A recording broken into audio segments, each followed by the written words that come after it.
I'm your host Salim bin Mohammad Rafi, and this is my YouTube channel Zamir Universal.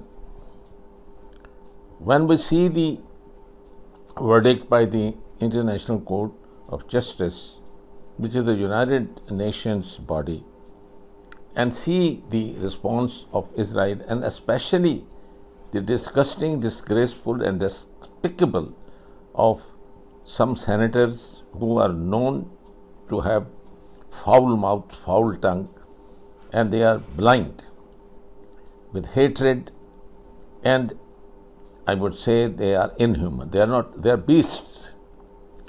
And they are inviting a criminal, a war criminal, to address the Congress.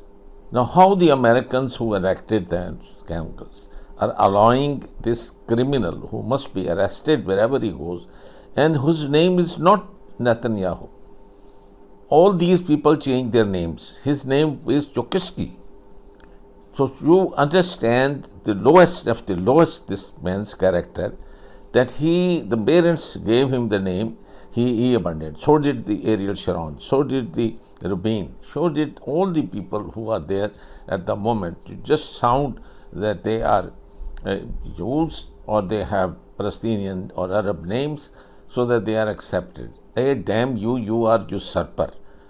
As British had to be kicked out from their ass and leave India and leave the rest of Middle East and Africa, and they go back and with small island where they are now.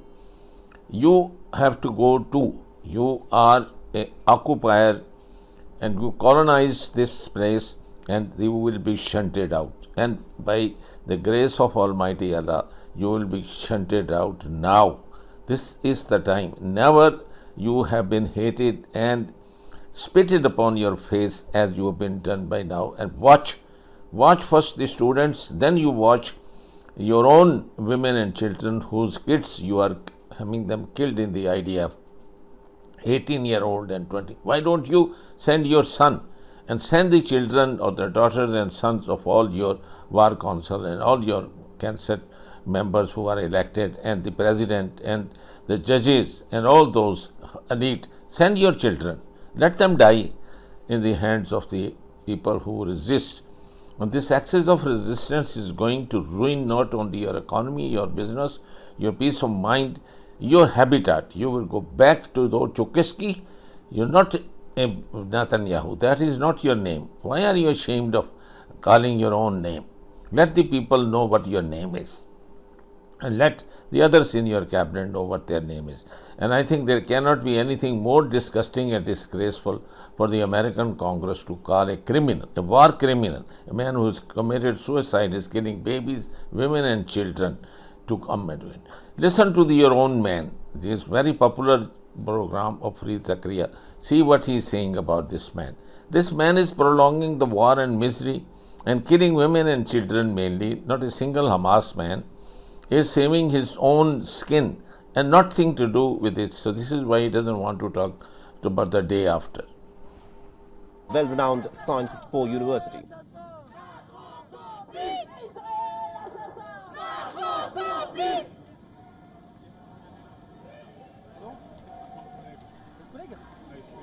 The protests by students against Israel have entered into their second week in France, with the Sciences Po University becoming the focal point of student agitation, where these students are demanding for an immediate ceasefire.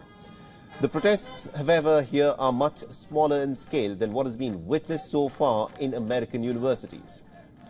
Now, according to reports, the police entered into the Sciences Po University to try and remove dozens of students who were staging a sit-in demonstration, demanding for an immediate ceasefire in this onslaught that is taking place in the Gaza Strip.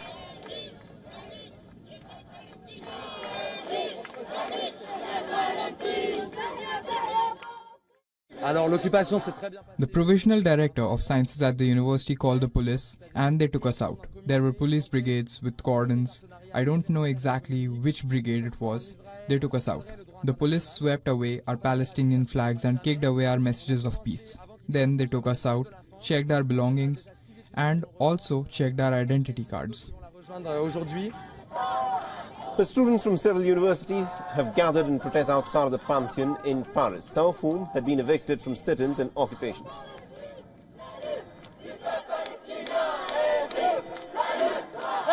Palestine n'est pas à toi, Netanyahou! ואתה כושל היום. אתה ראש הממשלה הכושל שהיה בתולדות ישראל.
Voicing criticism of Prime Minister Benjamin Netanyahu's conduct of the war in Gaza.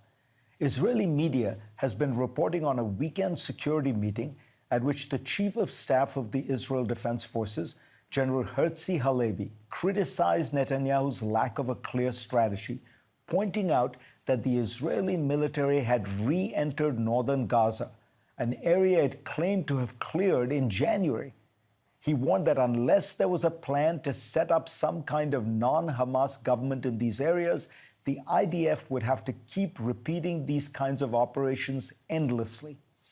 Israel's defense minister, Yoav Gallant, has gone further, publicly criticizing the prime minister, pointing out that the day after Hamas will only be achieved by actors who replace Hamas, and declaring that he would not permit Israel to try to govern Gaza directly.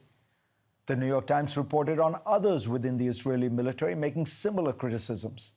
As Anshel Pfeffer writes in Haaretz, these briefings to the press have been synchronized as part as what can only be a coordinated briefing against the prime minister.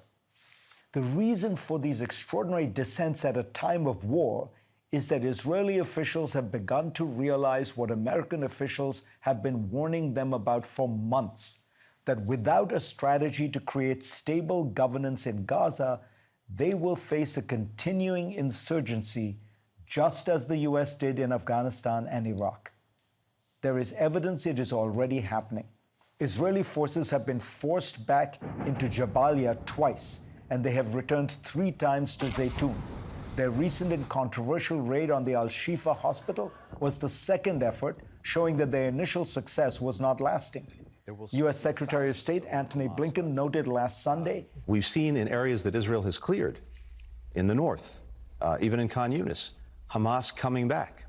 Much has been written about whether the Israeli military is being careful or callous in its concern for civilian casualties when conducting its attacks in Gaza. But the larger point has to do with its counterinsurgency strategy itself. In America's only successful counterinsurgency campaign in recent memory, the surge in Iraq, its strategy was designed to protect the civilian population, isolate the insurgents, and then crush them.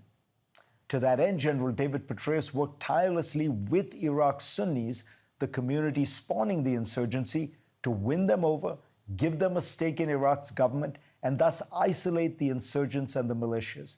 He then used lethal force against those militias. This is almost the inverse of Israel's strategy, which has been first and foremost to go after Hamas guns blazing, with very little regard for winning the hearts and minds of Gaza's civilian population. Prime Minister Netanyahu's argument against post-war plans and operations is that the war isn't over, and in his words, there is no alternative to military victory.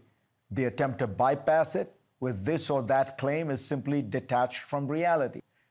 Bibi has repeatedly said that he would continue the war until he achieves total victory, by which he presumably means either a surrender by Hamas or its total eradication. The Biden administration has from early on in the war believed that Bibi's strategy was flawed because there was no way to defeat Hamas militarily without a political strategy to isolate it and offer an alternative that had some credibility and legitimacy. That was why the Biden administration wanted to begin discussions with the Palestinian Authority and a group of Arab states like Egypt and Saudi Arabia to make plans for reconstruction and governance in a non-Hamas Gaza. Netanyahu has refused to consider any such plans. Bibi Netanyahu refuses to talk about the post-war because he knows that his own post-war future is bleak. Many Israelis continue to hold him responsible for the policies that led to the October 7th attack.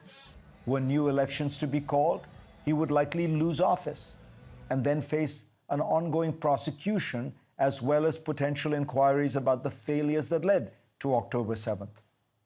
All of this can be pushed off as long as he insists on a Hamas surrender, which he will not get, but which will keep the war going on indefinitely.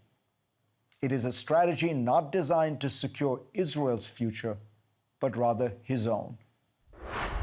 For these reasons, the Court, by 13 votes to 2, reaffirms the provisional measures indicated in its orders of 26 January 2024 and March 28, 2024, which should be immediately and effectively implemented.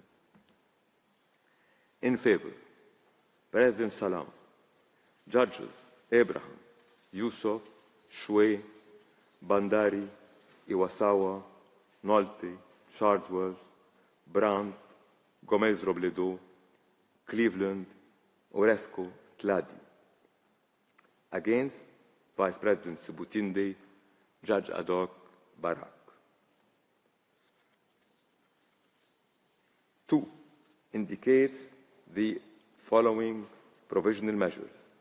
The States of Israel shall, in conformity with its obligations under the Convention on the Prevention and Punishment of the Crime of Genocide, and in view of the worsening conditions of life faced by civilians in the Rafah Governorate, A, by 13 votes to 2, immediately halt its military offensive and any other action in the Rafah Governorate which may inflict on the Palestinian group in Gaza conditions of life that would bring about its physical destruction in whole or in part.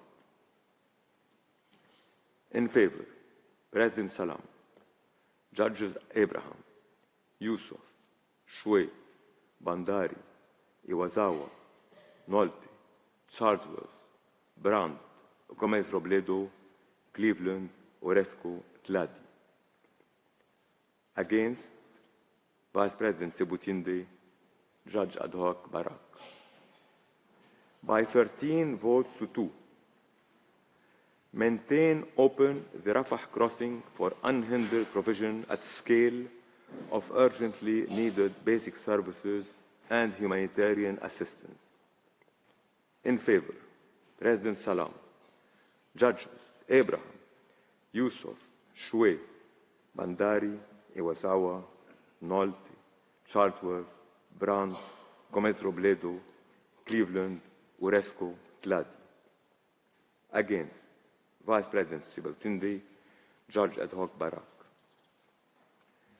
C, by 13 votes to 2, take effective measures to ensure the unimpeded access to the Gaza Strip of any commission of inquiry, fact-finding mission, or other investigative body mandated by competent organs of the United Nations to investigate allegations of genocide. In favor, President Salam, Judges Abraham, Yusuf, Shway, Bandari, Iwasawa, Nolte, Charlesworth, Brandt, Gomez Robledo, Cleveland, Oresco, Tladi. Against, Vice President Sebutinde, Judge ad hoc Barak. 3. By 13 votes to 2, decides that the State of Israel shall submit a report to the Court on all measures taken to give effect to this order within 1 month as from the date of this order. In favor, President Salam, Judges Abraham, Yusuf, Shway, Bandari, Iwasawa, Nolte, Charlesworth, Brand, Gomez Robledo, Cleveland, Uresco, Tladi. Against Vice President Sebutinde, Judge Ad hoc Barak. Universal television को subscribe करना ना भूलें।